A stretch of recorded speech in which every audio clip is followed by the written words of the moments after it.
Lucas was once again stuck writing when he did not want to write, but he felt that he had learned from Empire that the best thing he could do was write what he wanted and then let the actual writer turn that into a script, as opposed to what he had attempted with Lee Brackett the first time. The biggest advantage would be that Lucas could try to present everything that he was trying to include so that the writer, director, and producer could all see where he was going with this, and then work could proceed from there. But the disadvantage was that Lucas was still not a skilled writer, and he was involved in his duties as executive producer on Raiders of the Lost Ark, as well as Return of the Jedi. As a result, while the first script meeting for Star Wars II was 6 months after the release of the original, the script meeting for Star Wars III came 14 months after the release of Empire. And keep in mind that the Empire script was a blank slate, because the original script was supposed to be Splinter of the Mind's Eye, whereas Lucas had known for years the scope that Star Wars 3 would be. It would either be another big picture like Empire if that film was a hit, or it wouldn't be made at all because Empire had flopped.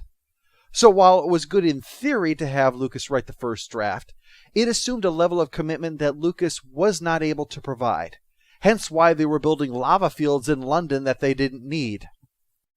Lucas had been dissatisfied with the final result for Star Wars, so this was an attempt for him to do what he felt failed right this time, and to include what had been thrown out. Jabba the Hutt would be on camera instead of just being name-dropped, a huge number of creatures to correct the unsatisfying cantina scene. The Imperial center of power was that planet of cities. The moon of furry primitives was back, the Vietnam War parallel, all of that.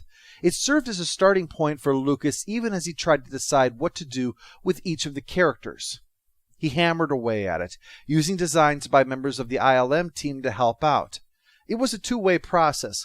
Lucas described what he wanted, they came up with a variety of options, and he would pick one, and use that one in his conception of how the story worked.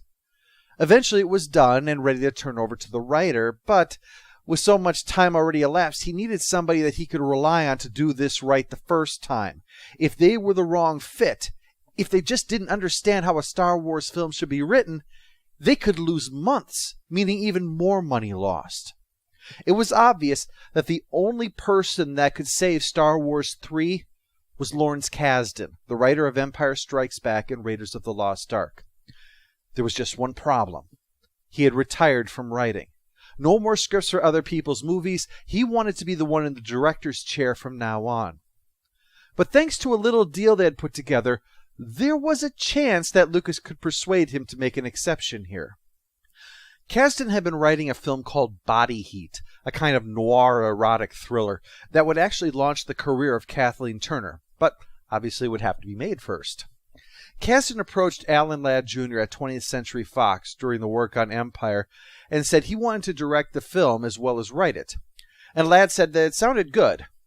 But there was still conflict between Ladd and other executives at Fox. So he and 2 others announced that they were not going to seek to renew their contracts after the end of the year.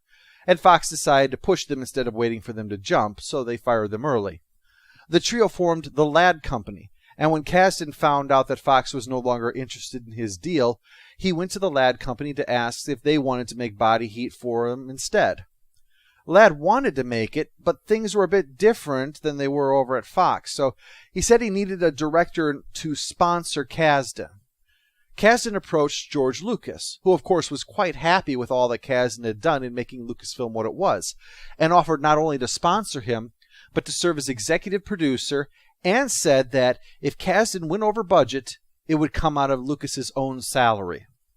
The film would go on to be a commercial and critical success, and few knew at the time that Lucas had anything to do with it, because he had insisted on having his name kept out of everything in order to ensure the family-friendly reputation of Lucasfilm would remain intact.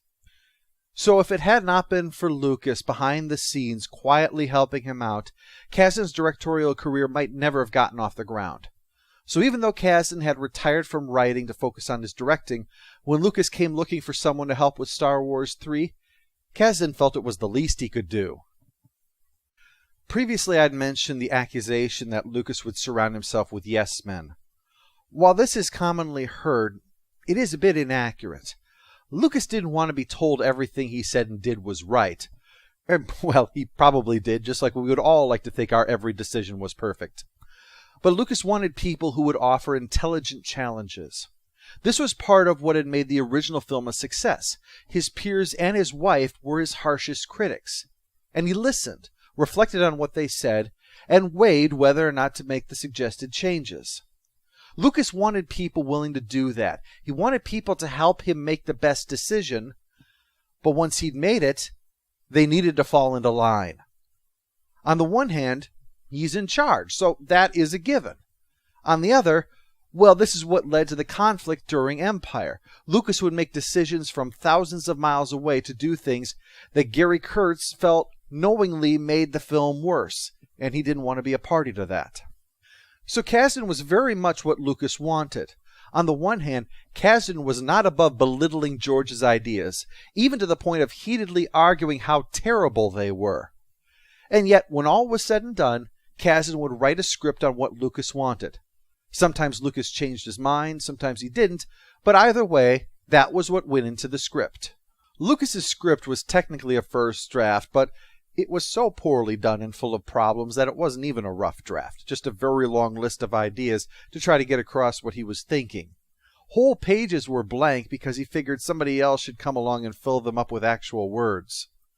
The crux was that the action was taking place in 3 places simultaneously.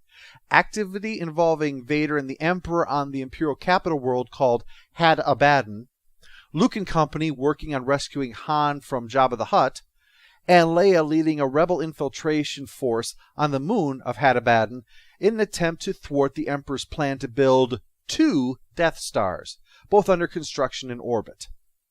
Vader's desire to turn Luke and usurp the Emperor is obstructed by the Emperor's own great power and by Moff Jerjerrod, a politically powerful adversary of Lord Vader.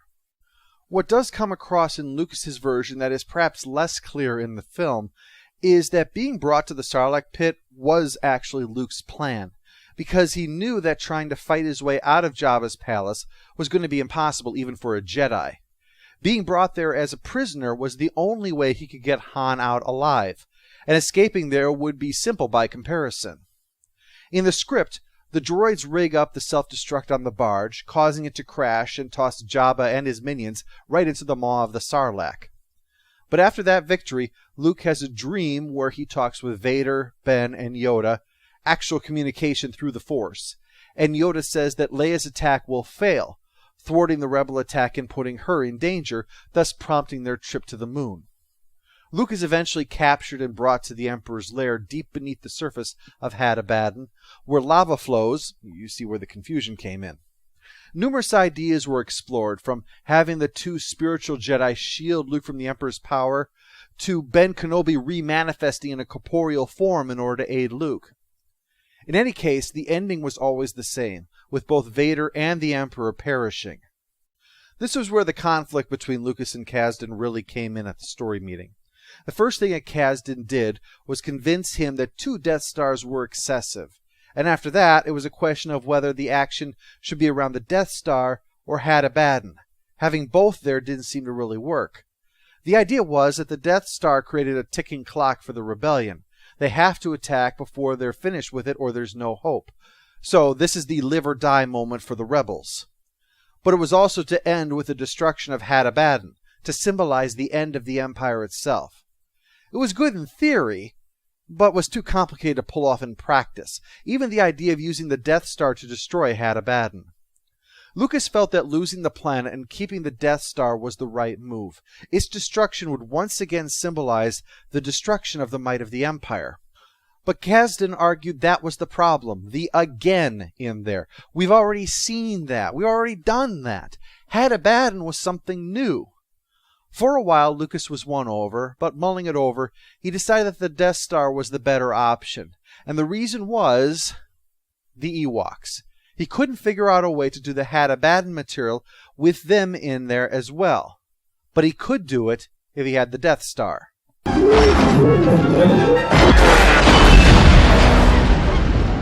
Kasdan was passionate in his disagreement.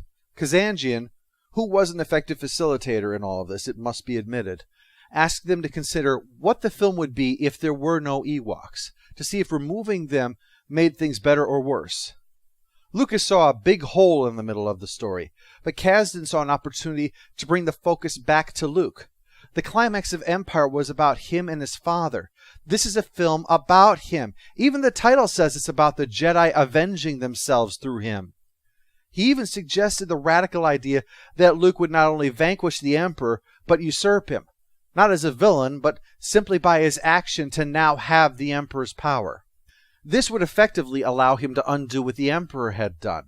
Rather than acquiring dictatorial powers from a democracy, he would divest himself of them over time to restore a democracy.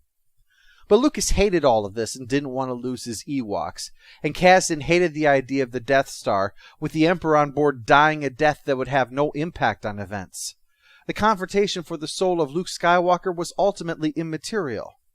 There was also a real failure to build on Vader from the previous film. His obsession with finding and turning his son went from all-consuming to an easily dismissed distraction.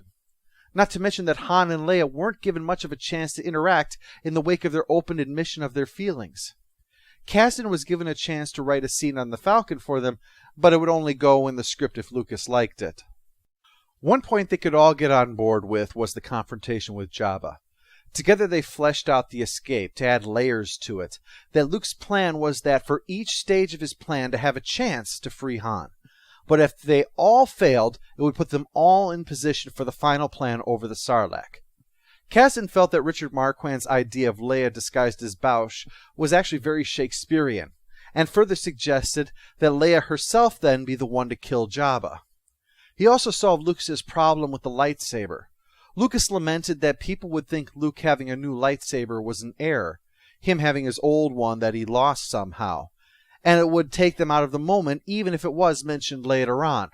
So, Kasdan suggested the simple yet elegant solution of making the lightsaber a different color, to show it wasn't the same one the moment that it was turned on. Regardless of disagreement, Kasdan went off to write the script, which was good because it meant all the other production groups could stop making obsolete sets and start working on what would actually be in the film. Phil Tippett in particular was stressed, getting a quick field promotion from stop-motion animator to running ILM's new creature shop, to meet Lucas's demands that they far outdo the cantina scene in terms of aliens. The pressure was high, and Tippett had no experience with this. He did model making for special effects, but nothing like this. It was no surprise that the name for one of the puppets came about because he had too much beer at lunch one day. Stooping to say that he needed to tie his shoelaces, they seized upon his drunken mutterings and named the character Salacious Crumb. When Kasdan's script came back, Lucas revised it himself before giving it back to Kasdan to polish up.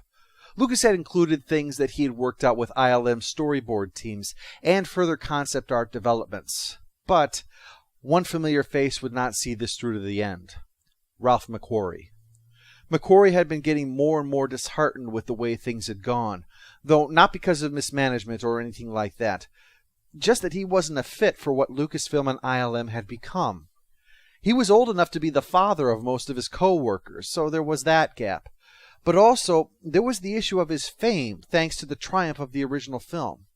It created some jealousy, because while McQuarrie was part of a team, he was frequently being singled out for mention in marketing and publications. McQuarrie was a humble guy in an industry that ran to at least a degree on ego, so that combined with frustration about some of the creative directions of the third film, in particular the Ewoks seemed like a cynical marketing move to him, he decided it was time to leave. But Lucas didn't forget the debt that he owed to the man who had allowed a skeptical Hollywood to understand what his vision was. When McQuarrie was mentioning his history with the company, Lucas had to speak up. No, you weren't one of the first. You were the first. Lucasfilm was built on the foundation of Star Wars, and the capstone of that foundation was Ralph McQuarrie.